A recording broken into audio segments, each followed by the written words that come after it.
At the time of this recording, it is May 12th, which means it is the second anniversary for Tears of the Kingdom. And I just recorded like a big ass video talking about why I feel like maybe Tears of the Kingdom shouldn't have been a sequel. Maybe it could have benefited from being something completely original or something different. I don't know if that's coming out before this one or after this one, but regardless, I'm now in a little bit of a Zelda mood because of the anniversary. So there's another thing here that I really wanted to talk about, and that is what the next major Zelda game could potentially learn from the Era of the Wild. Era of the Wild obviously being Breath of the Wild and Tears of the Kingdom. These games go hand in hand of the, the freedom era of Zelda, right? The open air style.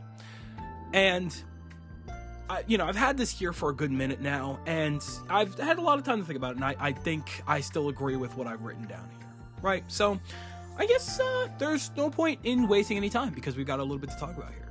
So what are a couple of things that we could learn going forward when it comes to Zelda, right? Like, if we are going to keep this open air style, if we're going to keep the same general ideal and philosophies going forward, then what are some things we could get some touch-ups on going into the next major titles, right?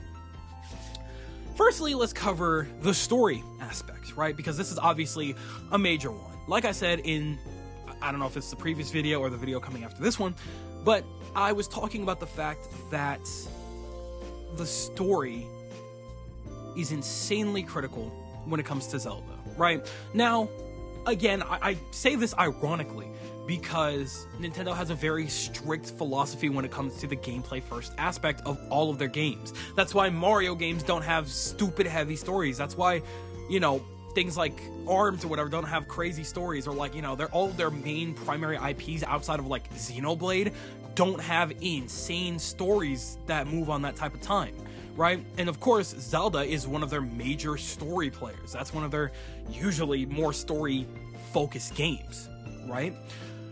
But they've made it very clear in recent years that they like to focus more on the gameplay first, and then the story takes a backseat or a second hand, right? So we've seen that with both Breath of the Wild and Tears of the Kingdom, that the story definitely is I don't know if I'm using this term right, like a subsidiary, like kind of like a bonus to the gameplay that you're enjoying so much, right? The game is so fun, but you have this little bit of a story, this little bit of lore that's, urging you to continue, that you want to learn more about. You want to learn more about these characters. You want to learn more what's happening to them, to their world and everything.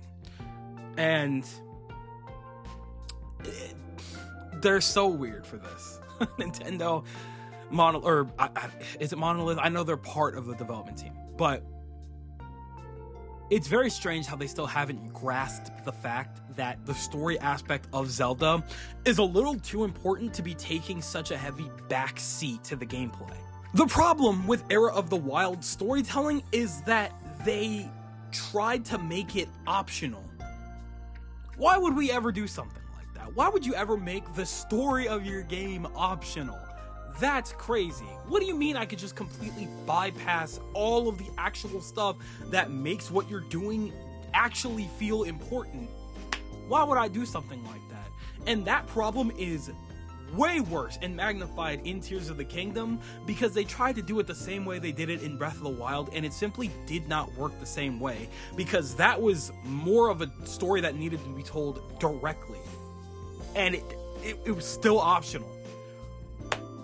No, that's not okay. That was never okay. And so I think going forward, it's more than fine to have a straightforward story, one that you get as you play the game, one that doesn't require you to go out of your way to read something or to find memories or history in some strange way to get the actual story. Like, that stuff should be bonuses. That stuff should be extra, like, lore stuff. Why? No. We need to be getting this story directly, and yeah, I think we've more than learned our lesson from Era of the Wild about how to retrieve our stories, because we saw that it didn't work.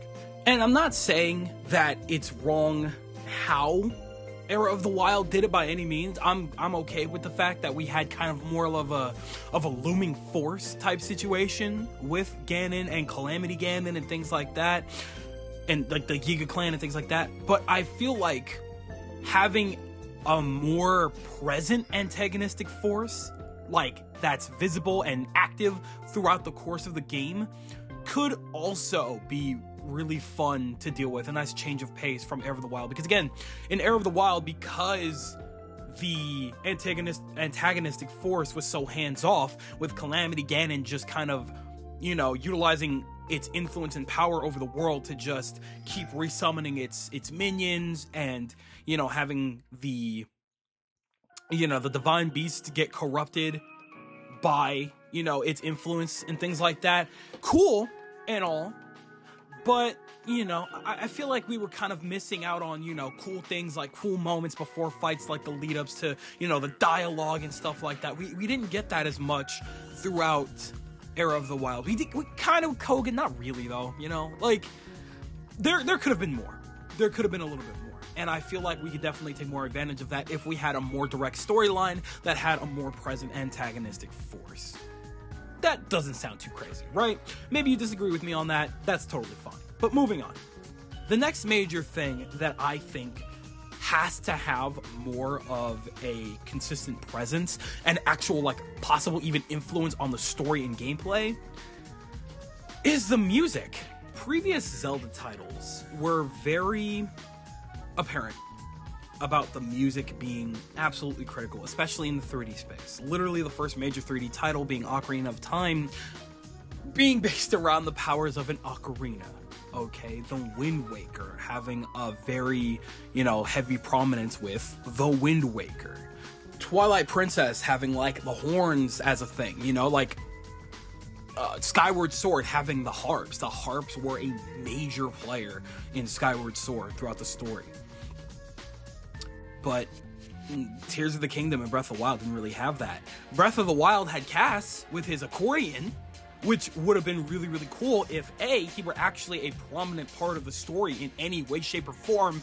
B, if he weren't completely eradicated in Tears of the Kingdom, because he just kind of flew off to God knows where, completely disappeared, and we don't get to hear that accordion anymore. So, even less so in Tears of the Kingdom do we have an actual emphasis on music. And the thing about the Era of the Wild is I completely understand that, you know, more so than ever, it was about the atmosphere. It was about the vibes of the world, of Hyrule. How, you know, you were supposed to be able to hear the wild, hear the ambiance, the nature, you know, the natural sounds, you know, that very sporadic piano that would play every now and again, you know, the way they would, you know, put very specific music cues in certain moments. That was cool.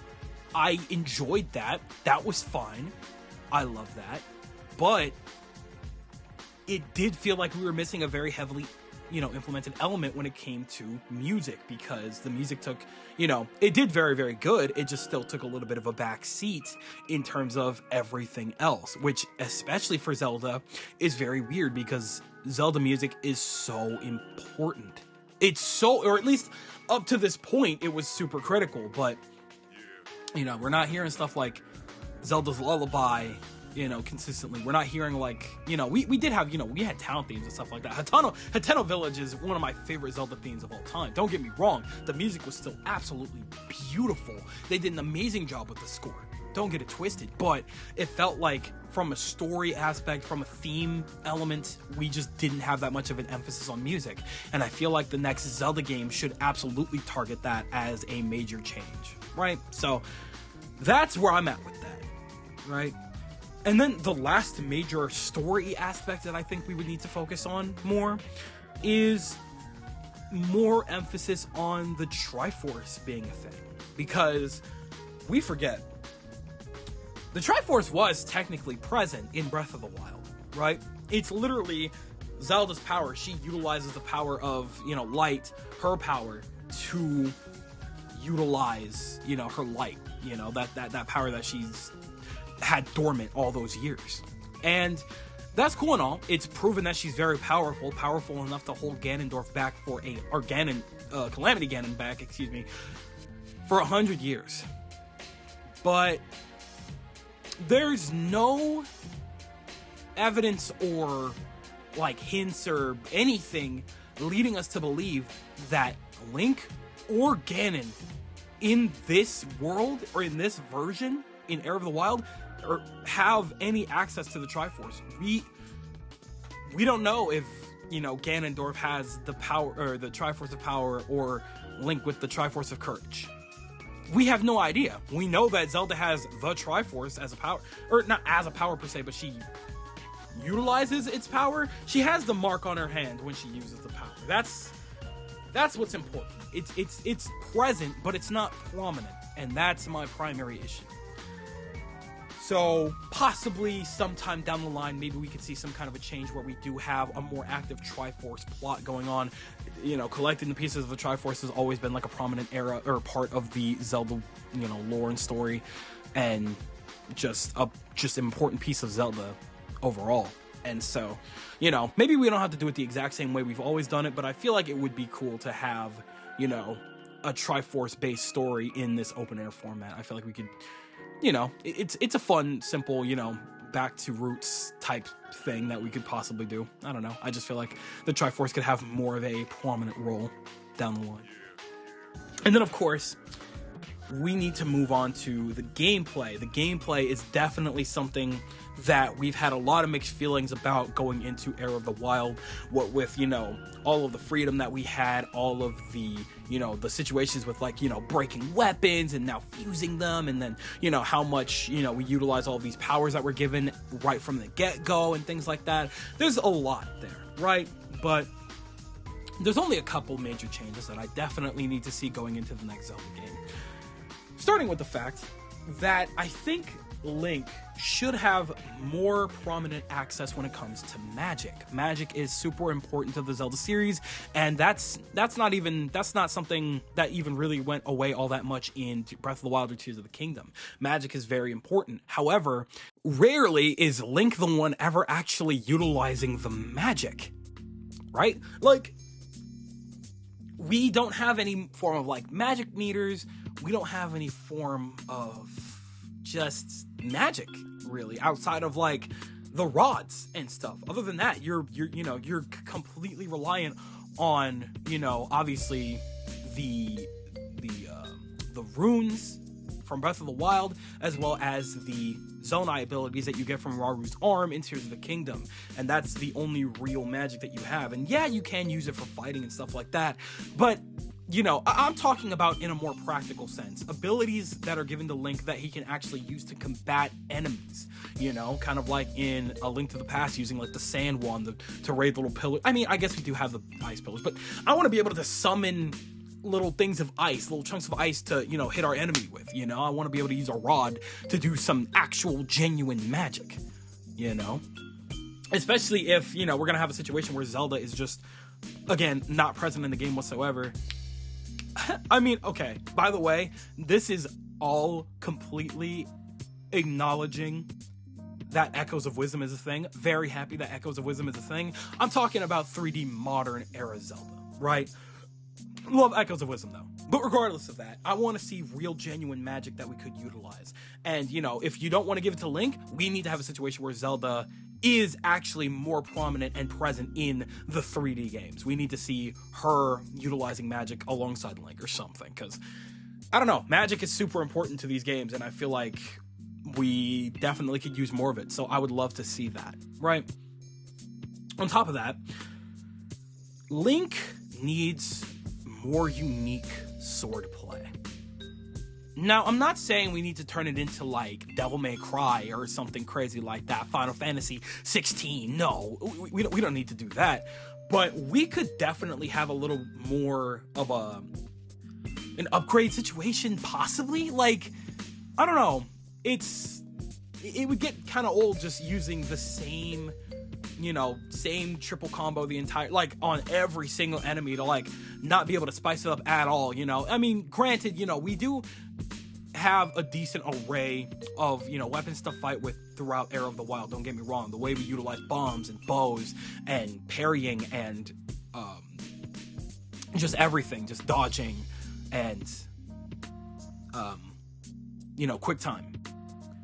That's cool and all, but I feel like we could get even more unique with the combat.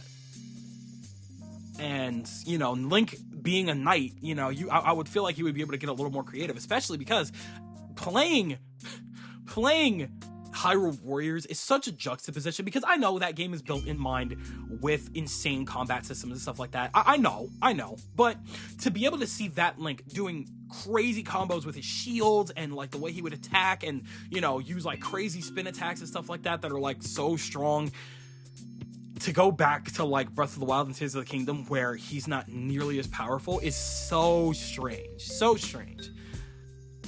I feel like we can definitely find a little bit of an in-between where it's not so broken like the Hyrule Warriors games, but not as lenient and just bare bones as the era of the Wild has been with Link's combat. I feel like we could find a way to do a little bit more, is all I'm trying to say, right?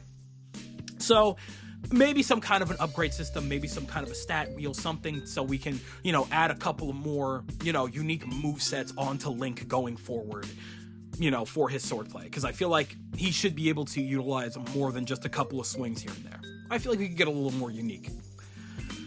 After that, we've talked about this before, but there is and should be a limit on how much freedom we have in these games. As much as like Breath of the Wild was a decent playground. It was solid, it gave us the building blocks we needed to just traverse the world, and that's fine.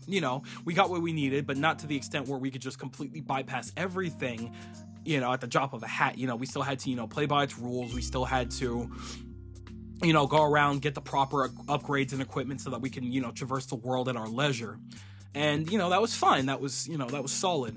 Tears of the Kingdom absolutely broke that by giving us access to Zonai vehicles and allowing us to upgrade our little Zonai battery belt at any given time so that we could just destroy the game and go anywhere at any time at any point, bypassing any actual challenges, any actual dungeons and stuff like that, because we could just utilize the bike or whatever other Zonai vehicle you've decided to come up with to bypass that. And it was a little too easy. Like I've played through this game like 2-3 times now, and I don't think I have once properly done the Fire Temple in Tears of the Kingdom, because I just biked it all over and just got it done as soon as humanly possible. No bueno. That's not good.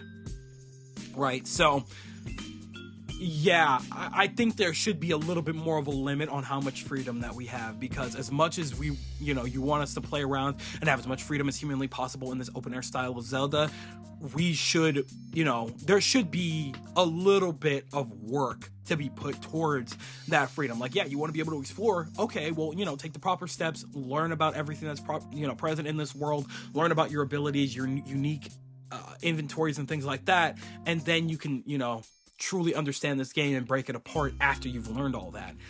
Tears of the Kingdom simply did not take those steps like Breath of the Wild did, and that just broke the game apart. We probably shouldn't do that. We should definitely have a little bit more of a linear gameplay style when it comes to how much power we have right from the get-go of the game. Okay? So, that's where I stand on that. And, don't get it twisted. I do enjoy the fact that we do have so much creativity in our hands. We can create whatever we want. Like, the sky is truly the limit when it comes to, what kind of things you can build in that game. But at the same time, I don't know. I don't think I should be able to just build a hover bike in 30 seconds, be able to use that whenever I want, and just bypass a majority of everything that these devs, put into the game when it comes to heart and soul. I don't think I should have that ability. That's just me, though. So, take that one as you will. But I do fully believe that too much freedom can be an issue. Right.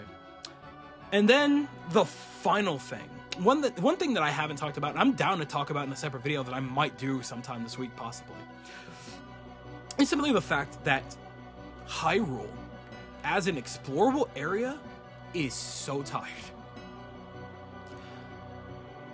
Here's the thing. I like Hyrule, don't get me wrong, but I want to be able to go somewhere else. How boring would Mario be if every single game exclusively took place in the Mushroom Kingdom? Exclusively. No, I don't think anybody would be happy with that. I think a lot of people were looking so forward to something like Brothership because it took place outside of the Mushroom Kingdom, and we got to explore an entirely new world with an entirely new cast of characters, you know, different races that we've never seen before, different characters that we don't know already. I think we need to do more like that with Zelda, you know, take us out of Hyrule. Go the Majora's Mask route or something. Take us to, you know, an unbefore seen area, you know, completely new area. Take them out of their element a little bit. I don't think that that's crazy. I don't think that that's insane to request, you know? So I think we should do something else. Even in Echoes of Wisdom, I like Hyrule, and it's technically a different Hyrule from the 3D games, but it's not all that insanely different from, you know, A Link's Awakening or anything. I mean, no, it's different. It's different. I'm not gonna knock that. But it's like, okay, we're just in Hyrule again. We gotta save Hyrule again. It's like, can we go somewhere else? can we go somewhere else, please? There's so many different things you could do to take them out of their element a little bit, and that would definitely make things a little bit more interesting than just being stuck in Hyrule again. We've already explored it in this open air format twice, back to back, and it's the exact same map. Take us somewhere else. I beg you to take us somewhere else. Cause yeah, I enjoy, you know, Hyrule as much as the next guy, but I definitely think it's about time we definitely take it somewhere else at this point in time. That's just me though. Maybe that's just me. I don't know. But other than that, I think that just about does it for this one. I just really think that going forward, there's a lot of stuff we can, you know, take from Era of the Wild and properly do in the next upcoming Zelda games, whatever that may be, probably years down the line, maybe not even to like the mid to end, you know, life cycle of the Switch 2. So whatever that happens to be though, I am looking forward to it. I just hope that we can, you know, really take it seriously and, you know, acknowledge the issues that we had with Era of the Wild and really, you know, pursue something really, really, really awesome. We have a lot of potential here. We've learned a lot, and I think the devs have too. So hopefully we could see some major changes going down the line, but we'll see what happens. But with that, I think I have said my piece, so I'm going to pass the mic over to you guys. I want you guys to tell me everything that you're thinking in the comment section below. Do you agree that we could learn a lot going into the next Zelda game, that all of these different things that we had issues with or things that did kind of work could definitely be perfected or even just, you know, make new embodiments for the new Zelda games going forward? We can make some extremely serious strides. Or do you think that the open air format is fine as is? We can definitely stay exactly where we are. We can make some major, like, minor tweaks here and there, but for the most part, we can do exactly what we did and just be totally fine. Tell me everything that you guys are thinking in the comment section below, because you know for a fact that I'm always going to be down there with you guys. But with that, yes, sir, it does appear to be Skedaddle o'clock, so I'm going to go ahead and do just that. I'd like to thank you guys ever so much for watching. I truly do hope you enjoyed. Do me the greatest favor of dropping a like and a comment, and consider subscribing for more content just like this here. And with that, I'm gone. So thanks again, hope you enjoyed, and I'll be seeing you guys in the next video. Do me the greatest favor, taking good ass care, and I'll see you all next time. Bye!